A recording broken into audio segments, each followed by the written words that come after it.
Okay, so yesterday you had an experience with a little girl who was, what you said, 10 years old. Yes. And what did she call you? What did she say you looked like? She said I dressed like a hooker. And when you came in the house, what was the question you asked me? I asked you, what does a hooker mean? Yeah, so you didn't even know what hooker meant. And you didn't really know how to react to that. So when she said you look like a hooker, what did you do? I felt weird. Like, I didn't even know what it meant, so I felt kind of weird about it. Yeah, I mean, first of all, hooker is a word that somebody in your age group shouldn't even be using. Like, I don't want to say that it's not something that you should know. Like, I guess it's okay if you know what a hooker means, you know, because if you ask a question, what does a hooker mean? Somebody should honestly tell you what it is. But the fact that there's a child your age calling other girls a hooker or saying that they look like a hooker is ridiculous. And why did she say you look like a hooker? Did she tell you why?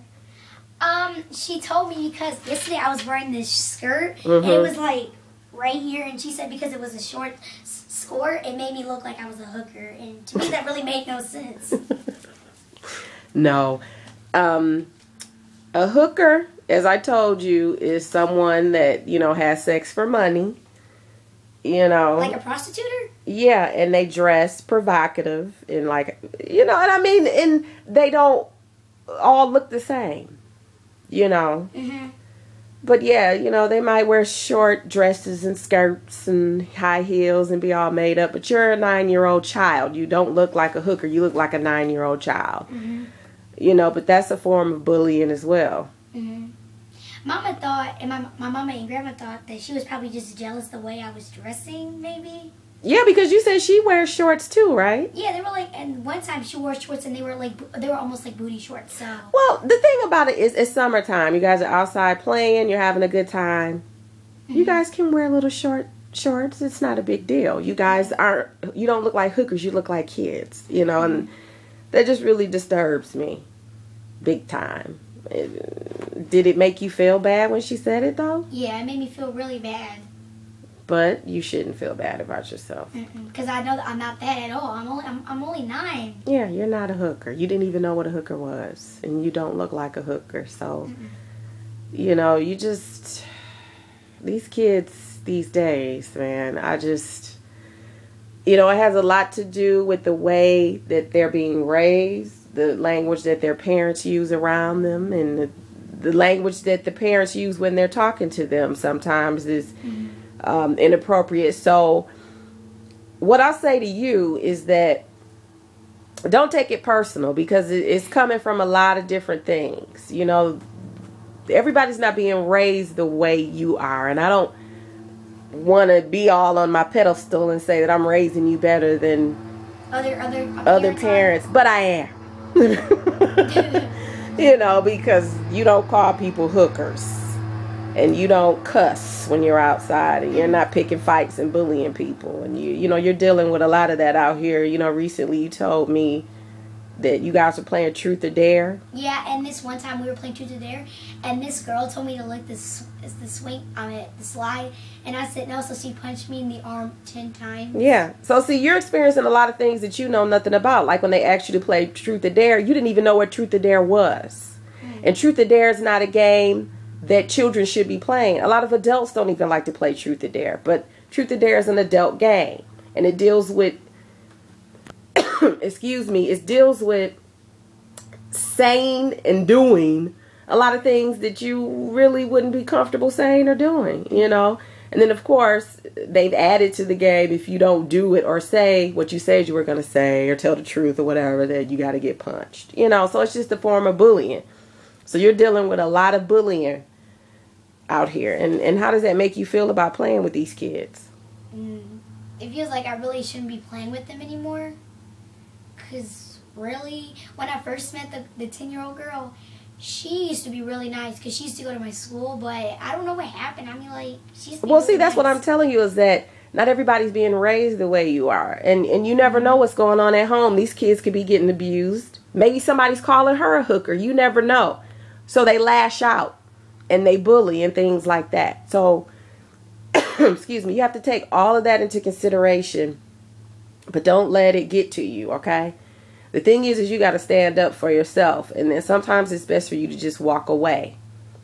Now, are there any of these girls out here that you don't have any problems with whatsoever? I mean, is there one or at least two that you consider good friends, that they don't treat you like crap and call you names? Yeah, well, yeah, there's like, there's a few of them. Okay, well. A few of them, but they're nice to me. They don't call me names or anything like that. They don't call me a hooker or play truth or dare, and I get punched in the arm 10 times. Yeah, that's not cool. Mm-mm. You know, and you're a sweet, nice little girl, and they take advantage of that. You know, that's why I always tell you, take up for yourself. Defend yourself. You don't have to put up with that kind of stuff. You know, and if push comes to shove and you don't want to fight fire with fire, as in calling them names back or hitting back, just walk away. You don't have to play with them, Senia. You don't. Everybody doesn't have to like you. You don't have to be accepted by everybody. Yeah, I figured that out since I've been living here.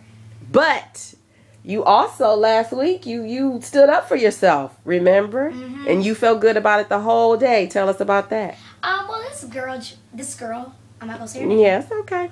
You don't have to. This girl, I'm not going to say her name, but she has been not the best friend since I've met her. She's been threatening me and my best friend.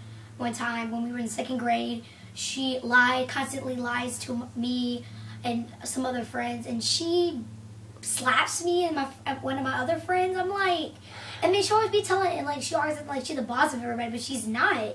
Like, no, I'm the boss of you. Yeah. Nobody else is the boss of you, and I don't slap you around. No, you do not. You're a good mommy. So what did you do? What happened? Well, I asked her, why are you being so mean? And then she's like, well, you act like this girl that we hang out with.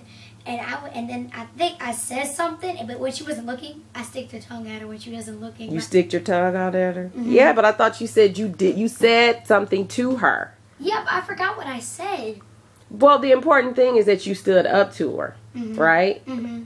Because sticking your tongue out when she's not looking is not really standing up for yourself. That's just doing something behind her back. But I did say something.